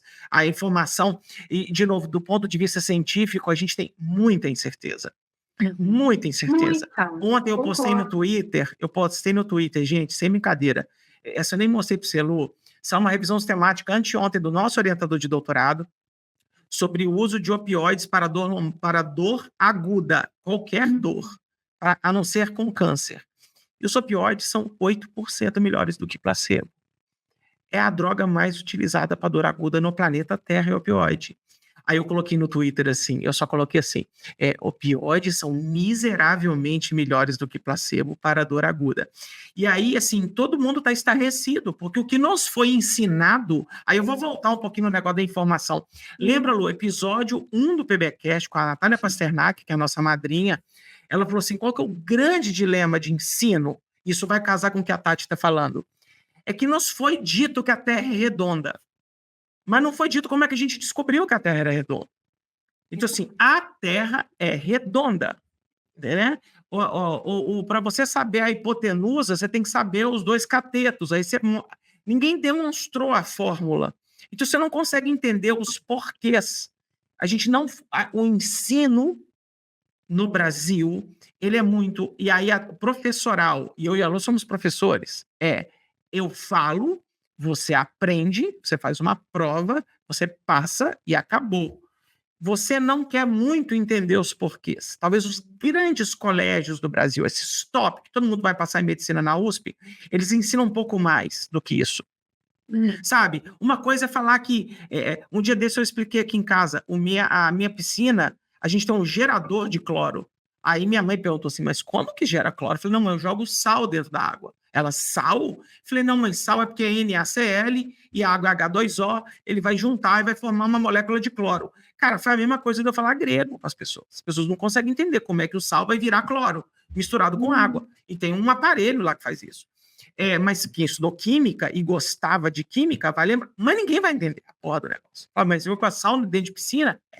Então, assim, tem uma hora que eu acho que a revolução de tudo talvez ser menos conteudista. Todos nós três viemos de escolas conteudistas. A gente não precisa saber tudo, mas entender talvez os porquês de algumas coisas. Então, eu vou até entrar agora na minha pauta com ela, pauta sensível. Agora que você vai entrar na pauta, a gente estava só batendo papo. Eu só vou jogar no colo da jornalista, ela que se vire para responder isso. Porque já tem algumas semanas que isso virou um conflito dentro de mim sobre a divulgação científica nas redes que a gente conhece. Eu só estou falando da bolha que eu conheço. Então, a gente tem vários elementos. A gente tem o cientista. Então, tem um cara que é cientista e que ele fala de ciência. Entendeu? Qual que é o problema desse cientista? É que, às vezes, ele vai usar jargões complicados, talvez ele vai ser tão técnico que ninguém vai querer ouvir ele. E quando o cientista tenta falar simples, ele é mal visto pela sociedade científica. Então, eu sou um desses, entendeu? Eu falo, bola na trave não altera o placar. Eu falo, é assim que você interpreta no estatístico. O seu ego já está super preparado, né? Porque não tem ego, não tem ego. Você trabalha. O Wesley Delanogari uma vez falou isso comigo, assim, falou, Léo, eu gosto muito que você é um cara que é do mundo científico, mas você reduz o preciosismo na hora de tentar comunicar. Então, eu dentro de uma banca de doutorado, eu sou numa apresentação de congresso, eu sou dentro do Facebook, do Instagram, eu sou outro, tá? Então, essa é a primeira camada. Essa camada, talvez, ela vai acertar mais do que errar, mas ela vai se comunicar mal. Aí nós temos um problema. 2, nós temos as pessoas que não são cientistas, mas que estudaram muito sobre método científico. Sei lá, fez o curso PBE do Léo, da Lu, o cara leu pra caramba, e ele virou uma autoridade em ciência, mesmo sem ser cientista. Né? Esse cara é um outro camada, que eu não sei o tanto que ele é bom ou ruim, tem caras muito bons, tem caras horríveis, tá? Nisso aí. E tem os influencers, que eu diria que é um profissional de saúde, que ele quer falar de ciência na internet. E aí tem hora que ele acerta, tem hora que ele erra. E a população tá aí, cara, eles são colocados todos na mesma plataforma e eles estão disputando a mesma audiência. E tem os jornalistas também, né? E, por exemplo, eu já conheci vários influenciadores de ciência que procuram assim, Léo, eu quero montar um canal de influenciador de PBE, igual você faz. mas eu não sei ler artigo científico. Eu falo, caralho, como que esse cara tá querendo... Então vamos lá, amigão. Você tem que começar a aprender isso. Eu tenho que fazer mestrado, doutorado. Eu falei, eu não sei como é que você vai aprender isso. Mas tem formas. Tem formas. Você pode começar por uma formação em PBS, você pode fazer um curso, sei lá, ou ler livro do David Sackett. E aí ele fala, quem é David Sackett? Eu falo, é o cara que criou a medicina baseada em evidências, sabe? Então, assim, nós estamos nesse nível e essas pessoas se posicionam. Aí fala sobre posicionamento digital, todos eles se posicionam do mesmo jeito. Está escrito assim, divulgador científico. E tem gente com milhares ou alguns milhões de seguidores. E aí, Tati, essa que eu estou jogando no seu colo. A Tati, por exemplo, a Tati não falou, a Tati fez o curso PBE com a gente. Entendeu? Tati foi uma das pessoas que colou na gente na pandemia. Eu lembro de Tati Maeda, e ela fechou o pé, e tal. Quer dizer, você decidiu ir para esse caminho e você foi se imergindo, treinando com pessoas. Depois eu lembro que você fez a sua pós-graduação em jornalismo científico. Foi depois de vocês. Então, sabe o que eu penso? Em última análise é o seguinte, Tati, as fontes. Entendeu? Então, por exemplo, eu consigo ir na fonte original do problema. Eu pego a porra do paper inteiro e eu leio e eu interpreto aquele negócio. Tem caras que eles não vão fazer isso. Eles vão ver o que eu disse e vão comunicar através do que eu disse. Isso pode virar um fio telefônico perigoso. Voltando no início, a gente falou sobre isso, né? Então, assim, eu vou buscar fontes. Aí você vê, pessoas têm centenas de milhares de seguidores no Instagram. Toda a comunicação dessa pessoa é baseada em fonte de pessoa. De um Reels de 50 segundos do Léo, que vai se transformar num vídeo do YouTube do cara. Isso, cara, eu acho muito bizarro, assim, eu entendo que existe, eu não julgo os caras, eu juro por Deus. Eu falei isso tudo aqui, não é pra falar que eu sou bom e o resto é ruim. Não é isso. São exemplos que eu falo assim, cara, onde o cara vai estar esse mundo, entendeu? Queria que só que a gente discorresse sobre isso. Isso, assim, vai parecer um pouco que eu tô puxando uma sardinha, mas eu sinceramente, depois dessa toda a descrição que você falou, por exemplo, o que impede qualquer pessoa de te assistir, ou assistir a Lu, fazer um Reels repetindo ou distorcendo o que vocês falaram? Nada. O que talvez... Vamos colocar um cenário para não ficar uma coisa sem contexto, mas vamos falar de mídias sociais, tá? Para ficar mais compreensível, né? Então, assim, nas mídias, por exemplo, ninguém vai impedir. Assim, eu não posso fazer nada, porque eu fiz uma política.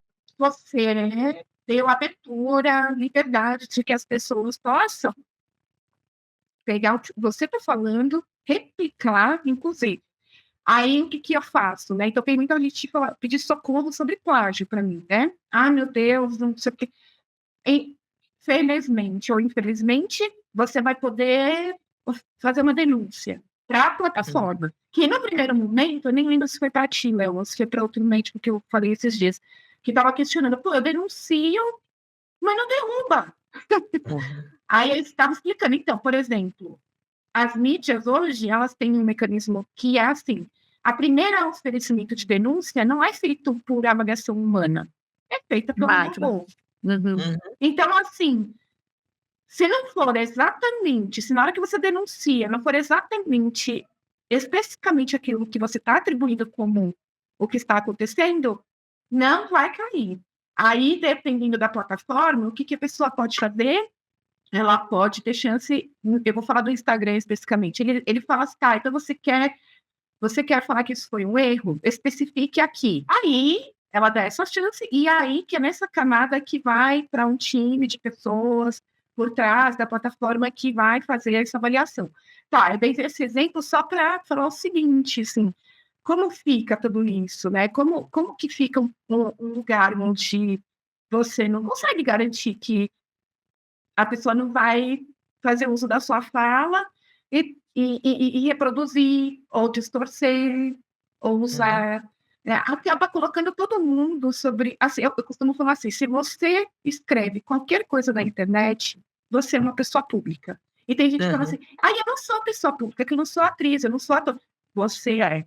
Porque se por alguma razão você disser qualquer coisa que incomode qualquer Grupo, pessoa. Coloca em grupo, você vai exponencialmente aparecer e isso, enfim, é público. E quando as coisas são públicas, né, o livre-arbítrio, que é muito discutido hoje em dia, está lá sendo exercido, né? Obriga, o que eu costumo falar é assim, e eu fiz um stories ontem sobre isso. Se você acredita, se você acha que você controla o que vai acontecer depois que você se expressar na mídia social, não se expresse, porque é um engano.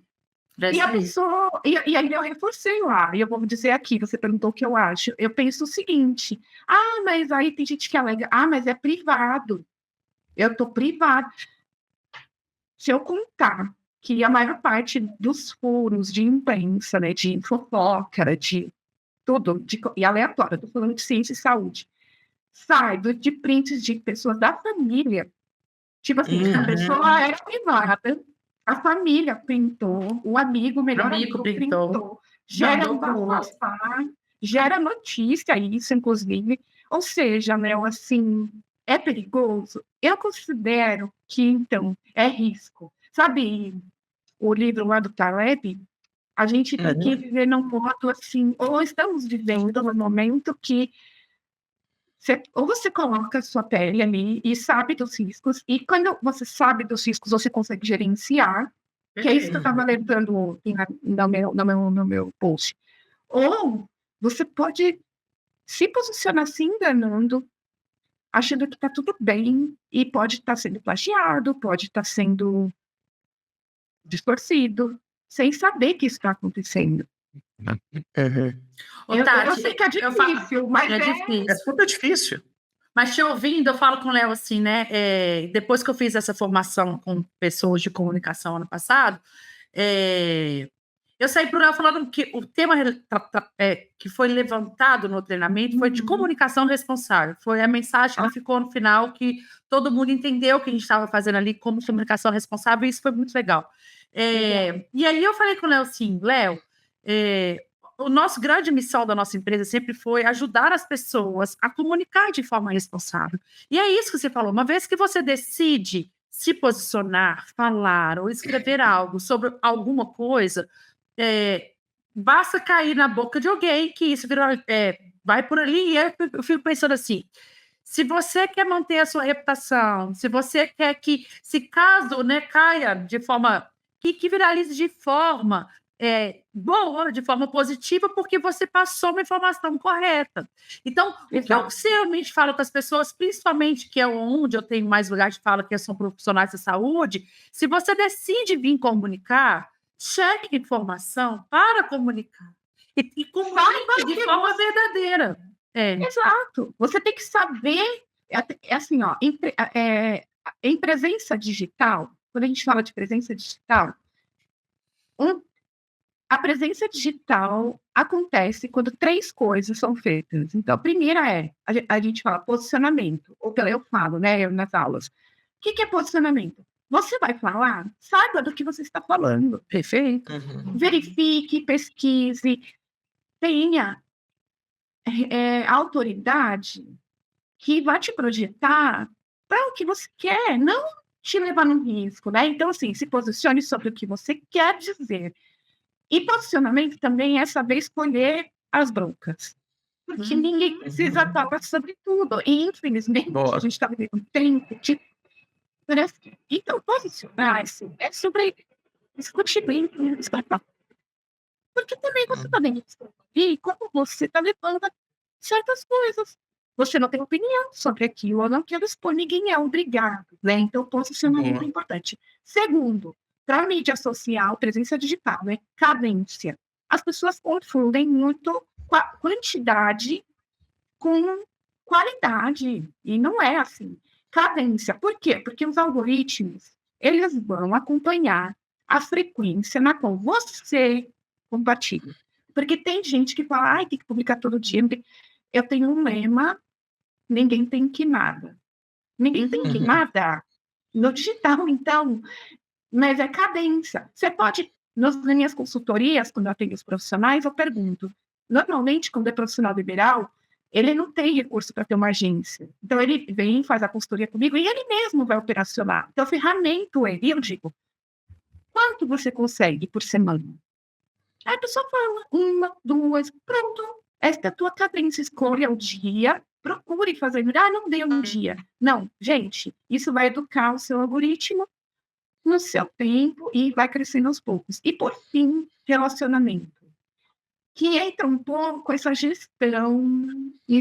Onde estão falando de mim? Vai no Google, cadastra o seu próprio nome, no qual você se expressa lá no Trends, e vê quando no Google Alerts, para saber quando estão citando você. Ó, que dica. Muito legal. O seu próprio Léo Costa, seu nome é acho que eu me nome. Leonardo Costa. Mas Léo Costa pode digitar também Leonardo Costa, também quando se posiciona, vai no negocinho lá, Google Trends gratuito. Trends não, Google Alert, é o alerta do Google. Digita palavras-chave referentes a como você se posiciona com o seu nome, que tipo de assuntos ligados ao seu nome as pessoas costumam mencionar. O próprio Google vai fazer o trabalho. Estou fazendo propaganda com o Google. Então, mas é uma ferramenta gratuita e eficaz para te ajudar a saber, a Tati ali, citou meu nome, porque está no Google. Tudo que a gente fala na internet indexa no Google. Simples.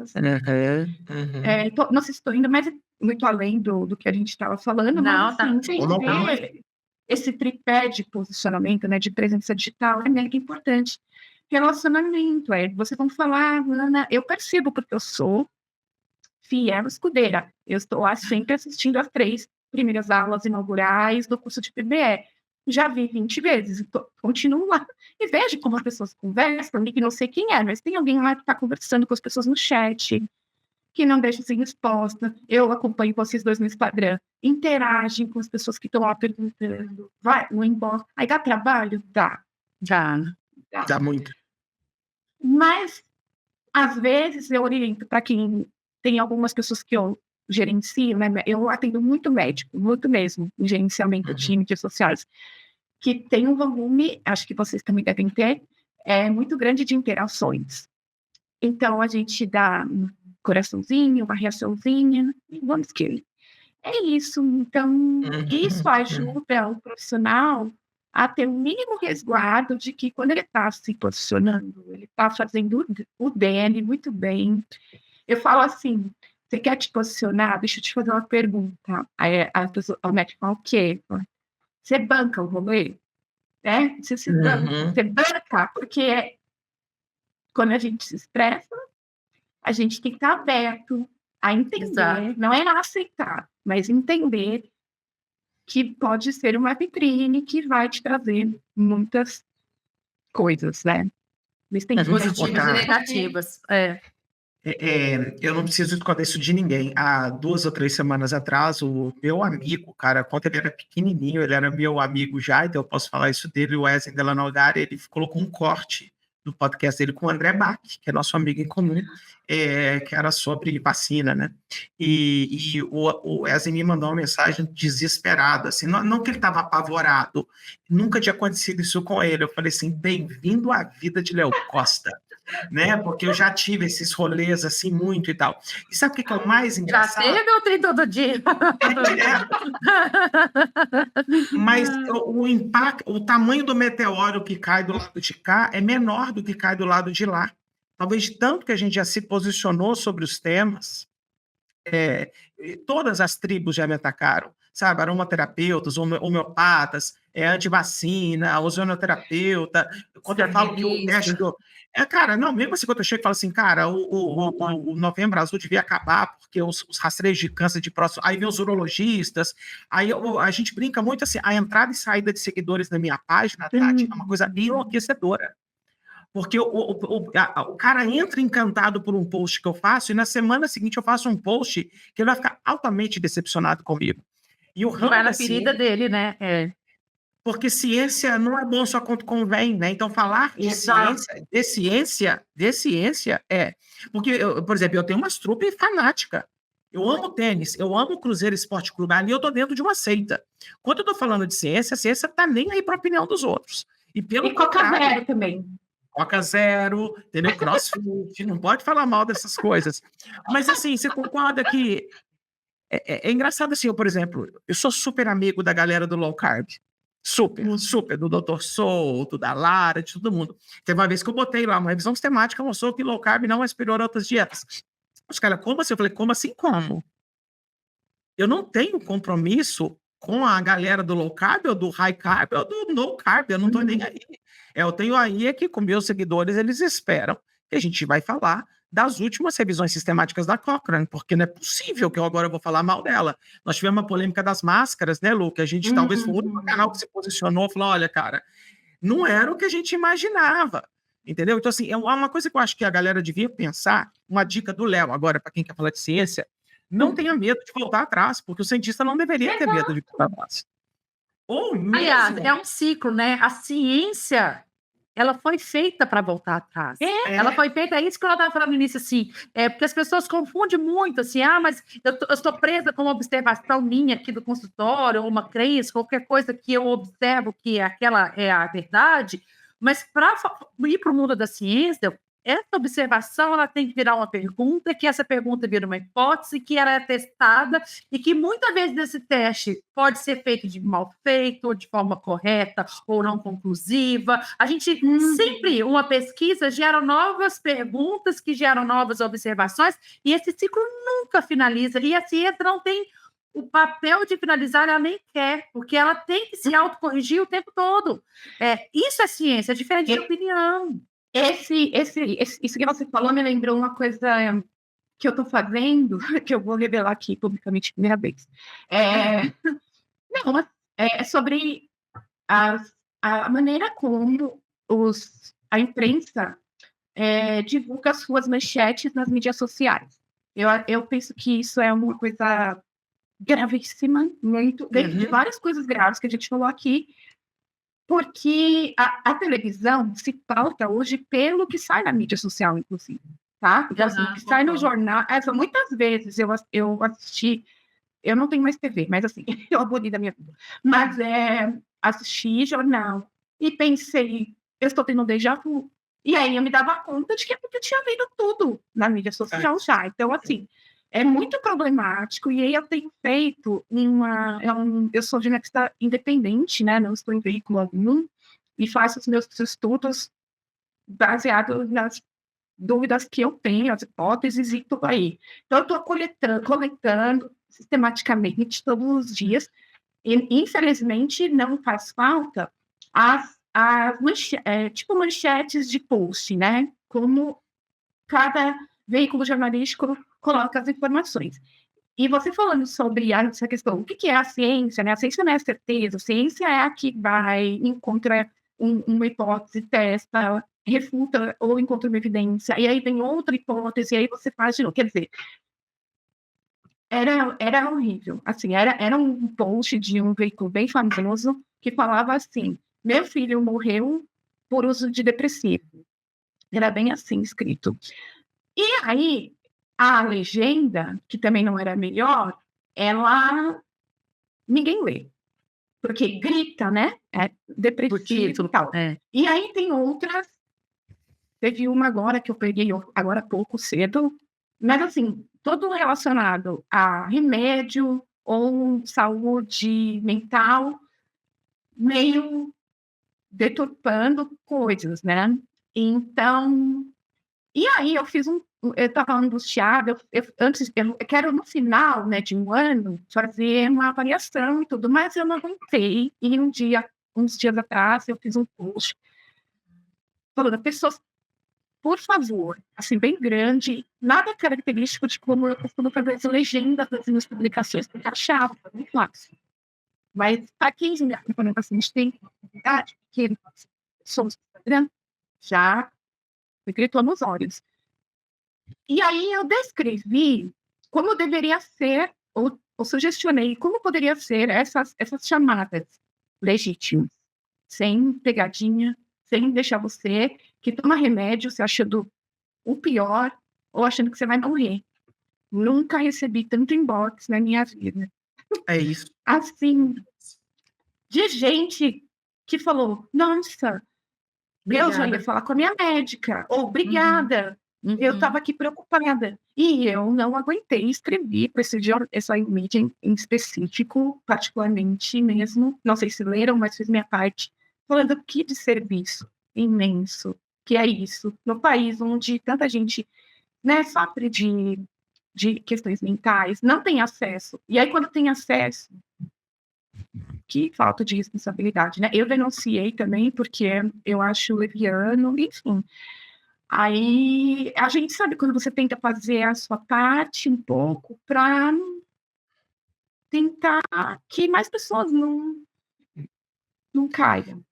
Eu acho que E nessas, né, Tati, por causa de um terrorismo, assim, atrair pessoas que estão em tratamentos, abandonam tratamentos, muda a posologia, e começa a acontecer coisas danosas por efeitos colaterais de uma notícia sensacionalista.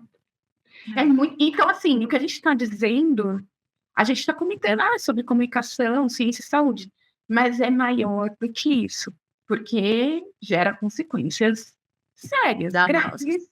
Então, assim, é bem importante a gente ter atenção a esses detalhes, né? Não só pelo aspecto de posicionamento, que é o que a gente faz, né, se expressando aqui, mas também pela questão de responsabilidade, né, em saúde mesmo, né? Infelizmente. Posso fazer uma pergunta? Eu acho que você pode mudar a pauta totalmente assim, mas é porque toda hora você fala de posicionamento de marca e tal, e se for fora do escopo que você trabalha, aí você fala, não, eu não sei disso. Mas na hora que você fala de marca, eu entendo talvez não só marca pessoal, mas grandes marcas. Profissional. E tem uma coisa que me incomoda, que não é muito de comunicação em saúde, mas acaba virando. É que junto com esses treinamentos que a gente foi fazendo também ao longo do tempo, né, Léo? A gente também fez muito treinamento empresarial e principalmente posicionamento empresarial. E o que me incomoda muito é que, de novo, como a fala da ciência está disponível por aí, você vê muitas pessoas, aí eu vou puxar para o seu lado mais de comunicação do que jornalismo, você tem as duas formações, e isso me incomoda profundamente, porque onde eu vou, eu ligo o alerta. Ontem mesmo estava na farmácia e vi uma pessoa fazendo um trabalho de divulgação de benefícios de medicamentos ou produtos baseado no envelopamento de produtos da saúde. E essa fala me dói na alma, porque em vários treinamentos que a gente fez recentemente, eu vi pessoas ensinando empresas a alavancarem e falaram assim, não, então é só você pegar esse produto e envelopar com os termos mais quentes de venda, como se fosse coisa de marketing mesmo, que é bem-estar, performance, bons sonos, emagrecimento, palavras que as pessoas querem ouvir para comprar um produto. E esse envelopamento passa a impressão científica, que dali vira uma propaganda, que dali vende um produto e que todo mundo mostra a nível empresarial o estouro de venda após o envelopamento. E eu fico pensando assim, e nós aqui tentando divulgar ciência e vem uma empresa cavalar e põe um produto que depois a gente fica horas e dias falando, não consuma, não estou... que entra nesse meio também, né? Entra. E assim, como eu falei no começo, faz 8 anos que eu virei a chavinha e falei, eu vou criar uma vistoria. Eu trabalhei numa empresa de reclamação, que acho que talvez vocês conheçam, Verdinho. E lá eu era consultora de gestão de crise das marcas que tinham problemas nas mídias sociais. E eu atendi de tudo que vocês imaginarem, assim, todo tipo de serviço, produto, foi fantástico. Uma hora, talvez, muito, enfim. Aí, de lá que eu tive um insight de que eu falei, acho que eu passei mais longe, né? Porque lá eu tinha que seguir certas coisas, regras, eu era muito engessada. E então, eu falei, quero voar, quero fazer coisas maiores e atender mais. Não quero ser de uma marca, quero ser de várias. E aí, isso me levou para, por exemplo, farmacêutica, me levou para a instituição de bem-estar, que é campeã dessas coisas. Exato. Aí, o que aconteceu? Houve um final de ano, né, que uma revista do meio publicitário ela chama aí pessoas do mercado para falar, ai, como foi o ano, o que você espera para o ano que vem e tal. E eu me recordo de que 5 anos atrás, mais ou menos, me procuraram para falar, e aí tinha, assim, uma empresa de consultoria hard, tipo, multinacional, fantástica, tinha uma agência de comunicação, assim, de São Paulo, que atendia o Brasil inteiro, e tinha eu, que era eu era. Mas eles me chamaram. E aí, foi muito divertido, e aí isso vai responder o que você falou, né? Tinha perguntas assim, como foi o ano para você? Era o ano antes da pandemia começar, então 5 anos atrás. A empresa na grande estava recessiva, porque eu não lembro exatamente os porquês. A agência falou que as próprias empresas estavam querendo ter uma house. O que é house, né? Em vez de contratar a agência de marketing, ela contrata os profissionais e monta uma agência interna. Então, isso estava dificultando. E eu não sabia das respostas das agências, mas eu não sabia, eu só vi depois. Mas quando chegou em mim, eu falei, nossa, foi incrível. E eu disse o porquê. Eu falei, nossa, porque finalmente os profissionais liberais estão entendendo que isso não é só para marcas grandiosas, enormes e tal. Mas por que eu citei esse caso para falar sobre isso? Porque tem empresas e tem publicitários e tem jornalistas que são, eu vou chamar de predadores. Estão um pouco se lixando para qualquer... Benefício que possa causar com a informação. Exato. Tem. Aí, por exemplo, vai incentivar, que nem uma coisa bem básica, não sei se vocês que estudam comunicação devem já saber, mas, por exemplo, quando você começa a se posicionar em alguma mídia social, não adianta você já impulsionar, sabe, patrocinar no primeiro momento. Aí, por quê? Porque você impulsiona para um público-alvo. Aí, a pessoa é atingida. E digamos que ela se interesse pelo alvo no qual ela foi apresentada. Quando ela entra no seu perfil não tem nada, assim, a chance dela ficar é menor, né? Então, normalmente, a gente faz... Mas o que os predadores fazem? Não, vou pegar verba de ads, blá, blá, blá, blá, e Então, existe esse tipo de... Assim como tem, infelizmente, médico negacionista, tem publicitário péssimo, jornalista horrível, infelizmente, consultorias que automatizam tudo e se esquecem que em algum momento são pessoas. Exatamente é isso, Tati. É isso aí. Tudo isso.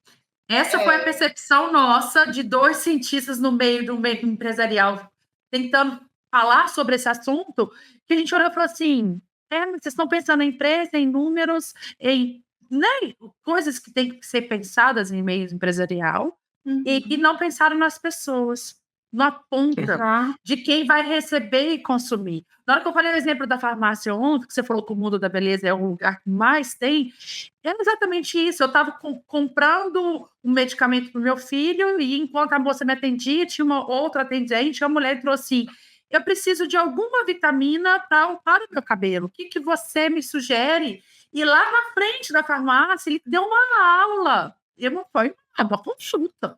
Tal metal, vitamina e tal, e esse faz crescer, esse não faz, e esse. E a mulher comprou tudo, e eu fiquei olhando isso, e depois eu parei na bancada e fiquei olhando os medicamentos e lendo aquilo, e aí eu lembrei de toda o treinamento que a gente fez, e eu fiquei assim, isso é uma roupagem. Isso aqui não é isso. E a pessoa, ao invés de talvez fazer uma consulta e realmente assim, não sabe se aquilo vai ter interação medicamentosa com o que a pessoa já toma, se vai trazer algum efeito ou não, não sei, e ali, e aí eu volto a pensar lá de quem fez a roupagem, não pensou na ponta, na pessoa que talvez realmente, ali era uma vitamina de cabelo, talvez ela só queria um cabelo mais bonito, mas muitas vezes são coisas que vai direto na saúde, na diabetes, na hipertensão, e coisas que são características, né, que pode levar a um adoecimento, um agravamento de uma condição de saúde inesperada, um roupamento que só pensou em nível empresarial e não pensou no ser humano que vai consumir. E isso me deixa muito triste. É triste, é muito triste. Eu acho que... É triste. Eu não sei nem... Não tem outro termo, é triste. Existe uma frase que a gente pegou daquele documentário. Como é que chamava aquele documentário da cirurgia, Lu, que a gente sempre falou? Esqueci. que um advogado falava assim, olha, os interesses do paciente nunca estão em primeiro lugar. Eu uso essa frase toda hora, mas ela não é minha. Tá? E me vem a lembrança, e talvez uma homenagem a um jornalista, Tati, que não sei se você conhece, ele chama Álvaro Pereira Júnior. Esse cara tem feito reportagens incríveis no Fantástico. Agora vamos dar mérito a quem merece o mérito. Eu vou contar um case que eu pedi uma reportagem dele, que aqui no Brasil... Olha como é que a coisa vai e some, e eu acho que o Álvaro é responsável por isso. Um médico brasileiro... Olha como é que isso vira uma manchete sensacional. Médico brasileiro que mora em Boston, aí fala Harvard, essas coisas, MIT, essas grandes universidades, através do túnel termal, cura um paciente com câncer de próstata. Aí tem uma foto na CNN, a mulher abraçando o marido, e é maravilhoso. A mulher falava, meu amor, eu tô livre do câncer e tal, né? E 1 trilhão de comentários daquilo, mas era mais a casa dos milhões mesmo. E BBC a mesma coisa, e o próprio G1 a mesma coisa, e tudo vai. Todas as grandes mídias. Eu fui ler sobre o assunto.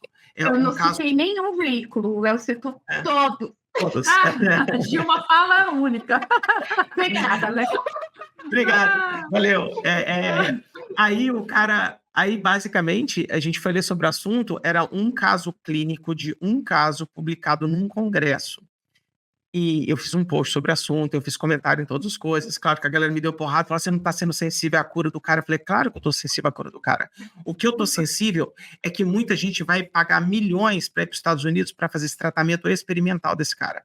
E o Álvaro Pereira Júnior foi para os Estados Unidos e entrevistou o cara. E há muito tempo eu não vi um jornalista fazer o que ele fez. Ele botou o cara na parede com uma categoria de uma banca de doutorado. O cara falou, cara, mas tem um ensaio controlado, ele é autorizado, publicado sobre esse assunto, sim ou não?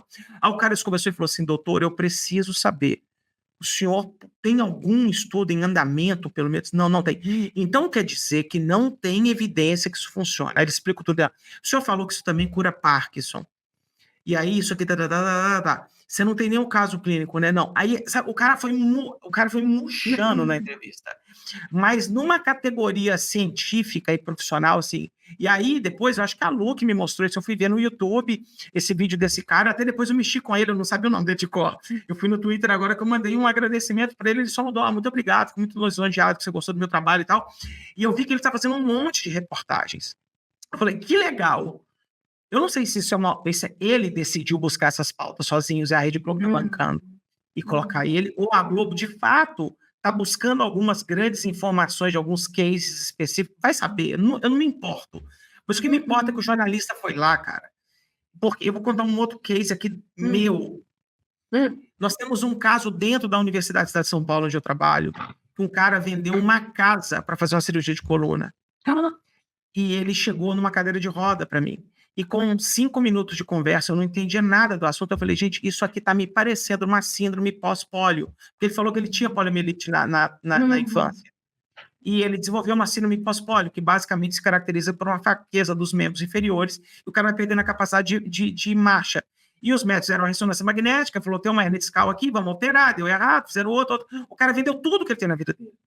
E ele fez um monte de cirurgia de coluna, de um problema que ele não ia tratar pela cirurgia. E ele vendeu tudo, entendeu?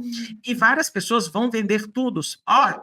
Célula-tronco na Índia. Vamos para a Índia fazer uma... Eu ouvi essa história. Porque eu vou repetir aqui, querida Tati e querida Lu, o cemitério dos derrotados é silencioso, você fala de Nassim Taleb também.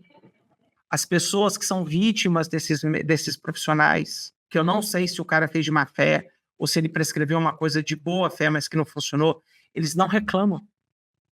Esse caso desse paciente que eu conto, eu jamais posso falar o nome dele, ninguém me autorizou a falar nada. Mas é muito difícil falar assim, eu caí no golpe do Pix, eu caí numa pirâmide de Bitcoin, ninguém fala isso. Você tem vergonha. Então, o tanto de caso que deu errado dessas grandes curas científicas que são ditas por aí, para quem está no Spotify, eu estou botando aspas aqui no que eu estou dizendo, é muito duro. E, infelizmente, às vezes, veículos de comunicação, influencers, divulgadores científicos, entendeu? Médicos com milhões de seguidores divulgam situações pelas quais, primeiro, não há evidência. Porque se houvesse, a gente pode voltar atrás, não há. Então, é ausência de evidência. Tá? Ou evidência claramente ruim, que com 5 minutos de uma leitura minimamente cuidadosa, que um cara que fez medicina na USP deveria saber, ele distorce aquilo tudo. E aí o pior, aquilo induz pacientes a tomarem decisões incorretas e buscar esses tratamentos e perder dinheiro e talvez perder a própria vida, entendeu? E a gente precisa, eu estou tentando fechar o ciclo da comunicação responsável na internet, e a gente só está falando de saúde, mas podia ser de qualquer outra coisa, né, Tati? Podia ser de religião, podia ser de normas sociais, de política, de economia, do que for, né? Quando eu vejo alguém falar assim, pega todo o seu dinheiro e põe em Bitcoin, eu falo, cara, olha que loucura, influencers, economistas, eu falei, cara, a pessoa não sabe nem o que é a taxa Selic ela está aplicando em Bitcoin. Vai dar errado.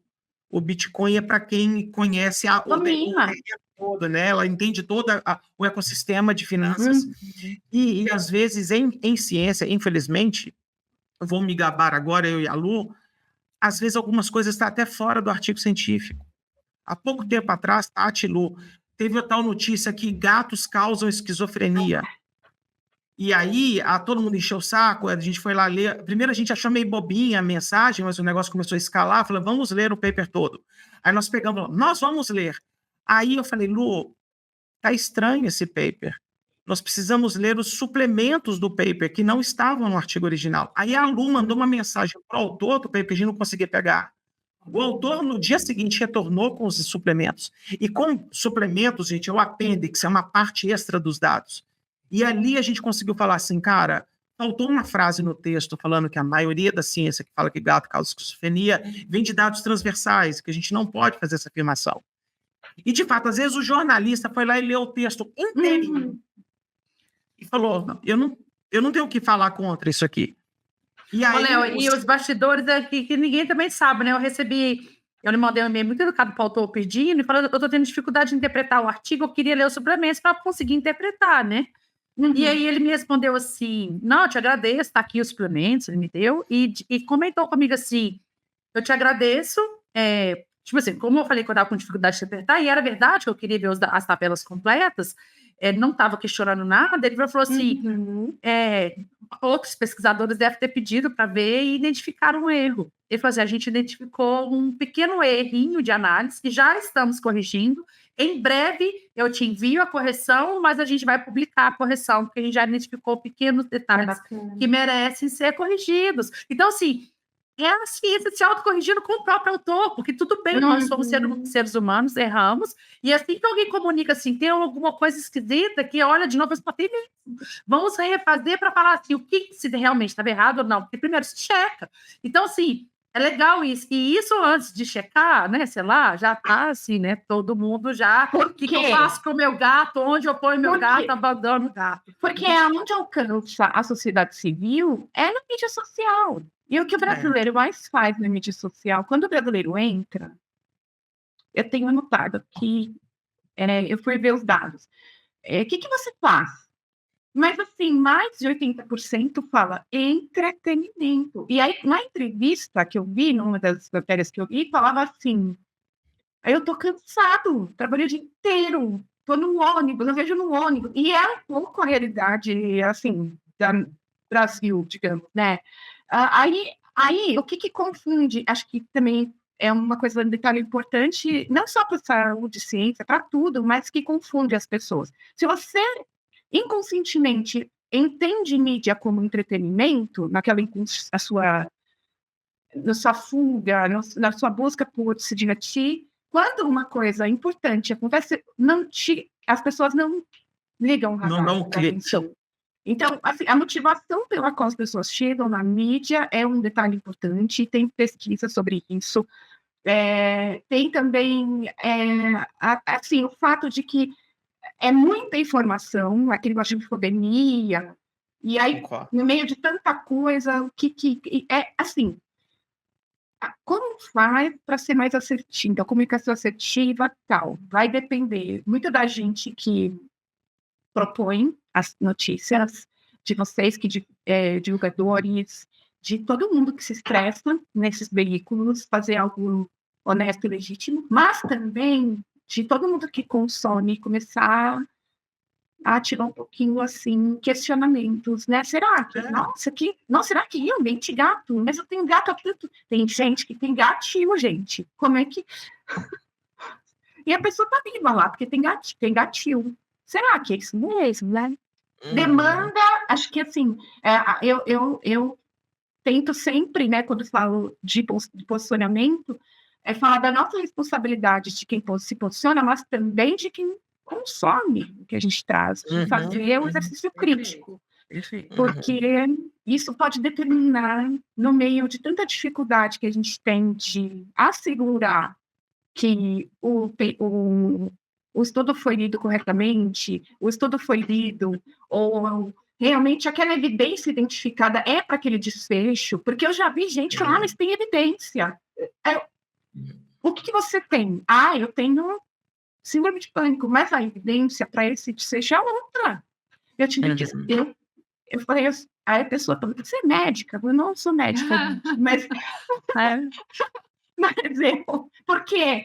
Aí eu falo, eu não sei se eu fico feliz ou triste, porque a pessoa pergunta se eu sou médica, como se o médico fosse a melhor autoridade. Nem é, às vezes, né? Mas então, olha como é complexo. Então, se você tiver, por você, questione, pesquise mais de uma fonte. Quais fontes? Bom, sobre saúde e ciência, eu sempre recomendo fontes oficiais, o Unesco tem os canais, o SUS também tem canal aqui de notícias, né, que falam sobre como está o andamento de certas coisas para o agora, com esse sentido. Mas para todas as outras áreas, inovação, tendências, tá, tudo tem onde procurar informações mais precisas, Lu, você tem alguma coisa para a gente fazer aquela pergunta clássica para Tati? Ou não? Eu sempre falo no final que eu por mim, continuaria o papo aqui, mas eu vou... Me espera, Tati. Desligando aqui, eu já estou te ligando, que eu tenho um monte de coisa a me perguntar. Mas... E não foi só com o Léo, que a gente várias vezes tentou marcar live, mas teve uma ou duas ocasiões que, conversando com a Lu em inbox, vamos fazer uma live? Foi mesmo, a gente nunca conseguia marcar. Exatamente. Foi bom que deu certo, a gente ficou muito feliz de te receber aqui no PBcast. Mas antes de finalizar, o Léo sempre gosta de perguntar se tem alguma coisa que a gente não te perguntou, que você acha importantíssimo ter falado para ficar aqui registrado nessa pauta que a gente fez no PBcast de hoje. Nossa, eu tentei pensar sobre isso, mas, né, o que seria algo que eu não queria deixar de dizer?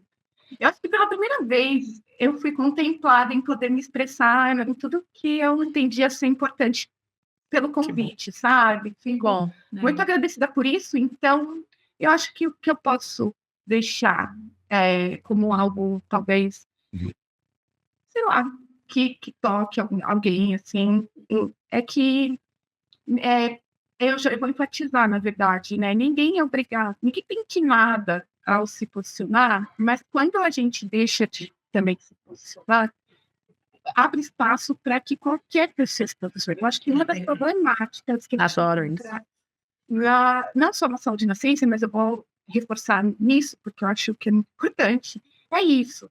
Às vezes, por medos mais conectados a como as pessoas vão falar da gente ou não, tudo supera. A gente fala muito de risco-benefício, né?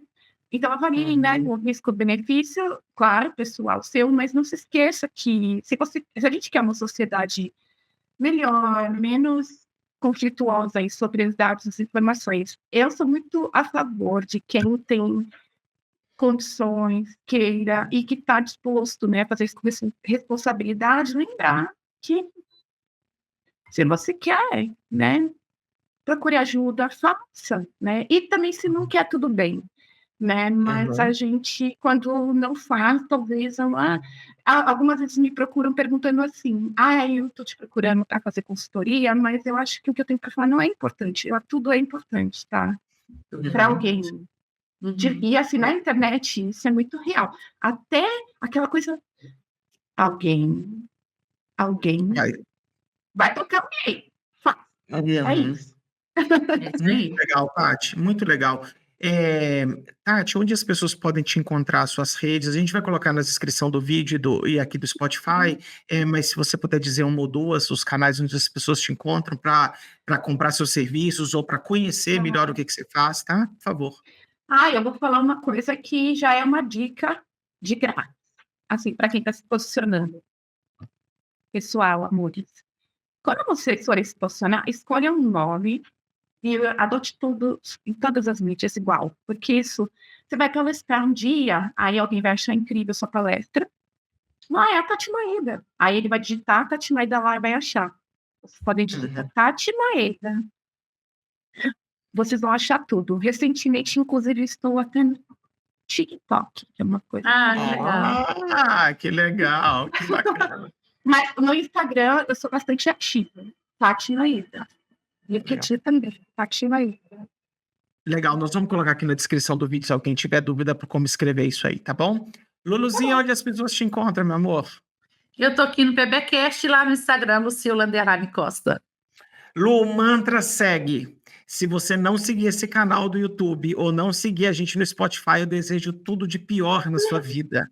Porque eu tô há 2 horas tentando ajudar vocês e nem para você apertar o botão de seguir aqui no YouTube, nesse canal maravilhoso que se chama Prática Baseada em Evidências, tá bom? Prática Baseada em Evidências. Clicou lá, vai chegar até um canal lá, subscribe, siga esse canal. Segue esse canal pra gente, que a gente quer bater 100 mil pessoas até o final do ano, tá bom? Se você quiser me seguir no Instagram, é Leo_Costa_PBE, tá bom? Querida Tati, muito obrigado, foi maravilhoso e espero encontrar com vocês em outra oportunidade, tá? Lucinha, um beijo pra todo mundo. Tati, tem que mandar beijo. Obrigada, Tati. Beijo. Beijo!